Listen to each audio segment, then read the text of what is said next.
Hello, वर्षा रेसिपीजमध्ये तुमचं मनापासून स्वागत करते फ्रेंड्स. तर पनीरची भाजी सगळेच करतात, पण एकदा या पद्धतीने करून बघा. अवघ्या 5 ते 7 मिनिटामध्ये भाजी तयार होते. त्यासाठी फ्रेश पनीर इथे मी कट करून घेतलेलं आहे. हे 300 ग्रॅम पनीर आहे. त्याचबरोबर इथे एक पॅन तापायला ठेवलं. पॅनमध्ये थोडंसं तेल घालायचं आहे आणि गॅसची फ्लेम नॉर्मल ठेवायची आहे. त्यावर बघा हे पनीर कट केलेलं अगदी आपल्याला शॅलो फ्राय करून घ्यायचं आहे.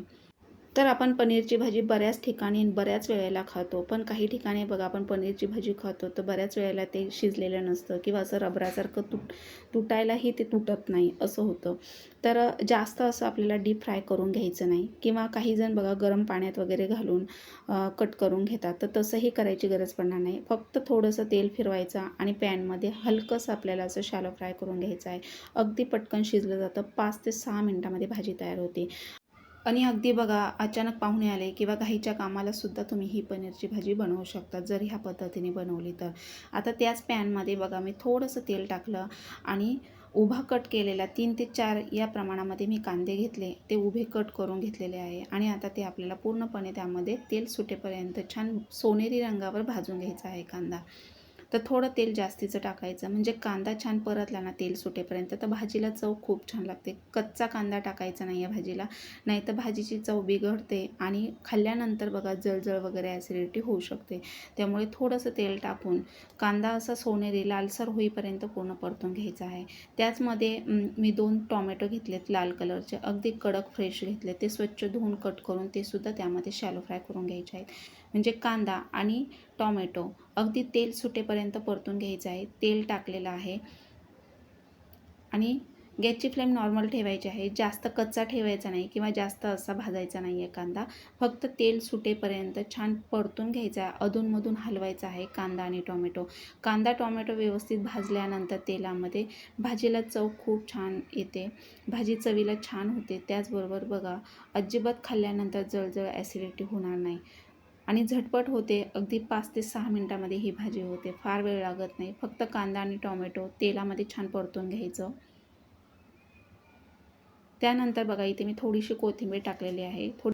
कोथिंबीरसुद्धा त्यामध्ये छान अशी परतून घ्यायची आहे आणि सतत हलवायचं आहे. बघा एकसारखा कांदा आणि टोमॅटो भाजला पाहिजे आणि पूर्णपणे त्यातलं पाणी नाहीसं झालं पाहिजे. अगदी तेल सुटेपर्यंत परतून घ्यायचं आहे. घाई करायची नाही आहे. कांदा टोमॅटो वाटण व्यवस्थित काढलं ना तर भाजी चवीला छानच होते.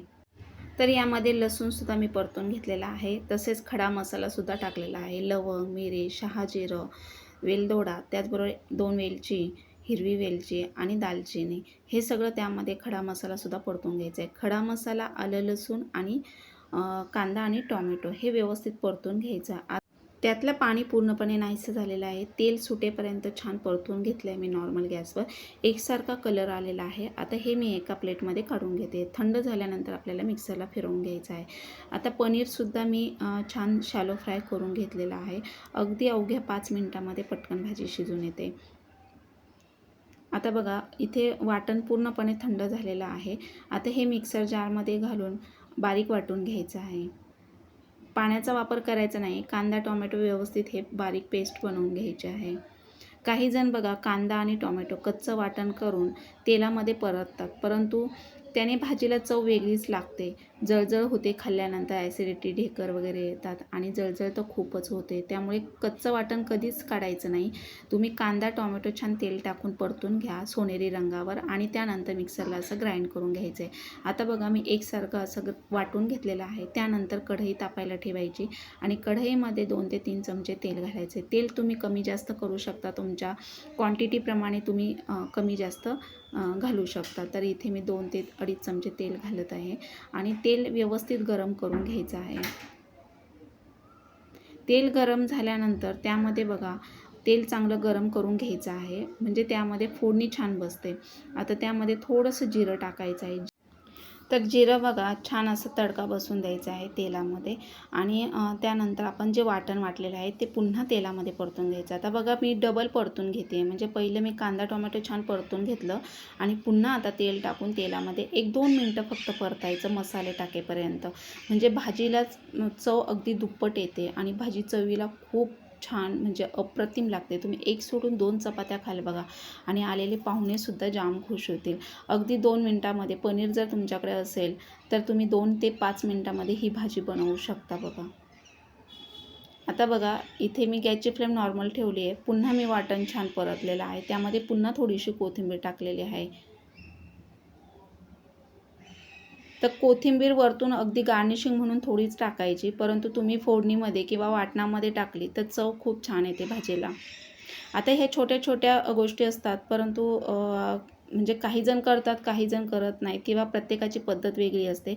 पण मी इथे तुम्हाला माझी पद्धत दाखवते. तर एवढी छान भाजी चवीला होती. अगदी हॉटेलपेक्षाही भारी लागते आणि घरी बनवलेली कधी पण फ्रेश अशी भाजी चवीला छानच होते. आता गॅसची फ्लेम अगदी नॉर्मल ठेवायची आहे, कमी ठेवायची आहे आणि आता मसाले टाकते. तर यामध्ये बघा 1 ते 1.5 चमचा मी लाल तिखट टाकलं आहे, अर्धा चमचा मी धना पावडर टाकले आणि अर्धा चमचा मी गरम मसाला टाकला आहे. ऑलरेडी मी खडा मसाला त्यामध्ये टाकला होता, त्यामुळे मी गरम मसाल्याचं थोडंसंच प्रमाण ठेवलं आणि त्यानंतर बघा इथे मी पनीर मसाला घेतलेला आहे. तर सुहानाचा पनीर टिक्का मसाला मी इथे घेतलेला आहे. मोठं पाऊच असल्यामुळे मी फक्त इथे बेताने 3 ते 4 चमचे मसाला घेतलेला आहे. मसाले टाकल्यानंतर पुन्हा तेलामध्ये छान परतून घ्यायचे. बघा मी आता डबल प्रोसेस केलेली आहे. पहिलं कांदा टोमॅटो छान परतलं, त्यानंतर पुन्हा वाटण परतलं आणि त्यानंतर मसाले टाकून 1-2 मिनटं ठेवलं आणि त्यामध्ये हे शॅलो फ्राय केलेलं पनीर ॲड केलेलं आहे. बेताने पाणी टाकायचं, जास्त पातळ करायची नाही भाजी किंवा जास्त अशी घट्टही ठेवायची नाही. खाता येईल चपातीसोबत किंवा भातासोबत खाता येईल अशी ही ग्रेव्ही करायची आहे. आता इथे मी 4 ते 5 माणसांसाठी केलेली आहे. तर हे बघा, तर थोडंसं मी बेताने पाणी टाकलं आहे आणि उकळी आल्यानंतर गॅस ऑफ करायचा आहे. पनीर अगदी 2 ते 5 मिनटामध्ये शिजलं जातं, फार वेळ लागत नाही आणि भाजी एवढी चवीला छान होते ना, तर नक्की ट्राय करून बघा. चॅनलवर जर नवीन असाल तर लाईक करा, सबस्क्राईब करा आणि बाजूचं बेल आयकॉन ऑल सेट करा, म्हणजे माझ्या तुम्हाला अशा आगळ्या वेगळ्या रेसिपी पाहायला भेटतील. आणि हो, हा व्हिडिओ तुम्ही कुठल्या गावातून किंवा कुठल्या शहरातून बघता हे कमेंट बॉक्समध्ये नक्की सांगा, म्हणजे मला समजेल की माझा व्हिडिओ कुठपर्यंत पोहोचलेला आहे. आता यामध्ये बघा बेताने पाणी घातलं आणि चवीनुसार मीठ टाकलेलं आहे. गॅसची फ्लेम अगदी कमी ठेवायची आहे आणि उकळी आल्यानंतर गॅस ऑफ करायचा आहे. पनीर अगदी 2 ते 5 मिनटामध्ये शिजलं जातं, फार वेळ लागत नाही आहे. तर आता भाजीला उकळी आलेली आहे. अधूनमधून असं 1 ते 2 वेळा हलवायचं आहे, म्हणजे पनीर हे सगळीकडनं शिजलं जातं, एकसारखं भाजी होते आणि चवीलाही छान लागते. आता इथे पनीर शिजलेलं आहे. एक पनीर मी दाबून बघितलं, परंतु ते शिजलेलं आहे. आता मी 1-2 मिनटामध्ये गॅस ऑफ करणार आणि गार्निशिंग म्हणून थोडीशी कोथिंबीर टाकायची. फार कोथिंबीर टाकायची नाही आहे, कारण ती ओलसर असली की चवीला पण लागत नाही चांगली, त्यामुळे थोडीशी गार्निशिंग म्हणून टाकायची आहे. बाकी तुम्ही वाटणात किंवा फोडणीत टाकू शकता. तर अशा पद्धतीने ही पनीरची भाजी एकदा नक्की ट्राय करून बघा आणि कसा वाटला व्हिडिओ कमेंट बॉक्समध्ये सांगायला विसरू नका. आता पनीरची भाजी छान झालेली आहे. तर पनीर आणि चपाती तुम्ही हवं तर पुरीसोबत किंवा रोटीसोबतसुद्धा सर्व करू शकता, एवढी टेस्टी लागते. तर बघा, असं पनीर शिल्लक असेल तर अशी 2 ते 5 मिनटामध्ये तुम्ही पनीरची भाजी बनवू शकता. एवढी छान झालेली आहे, दिसायलाच एवढी छान, तर चवीला विचारू नका, एवढी छान लागते.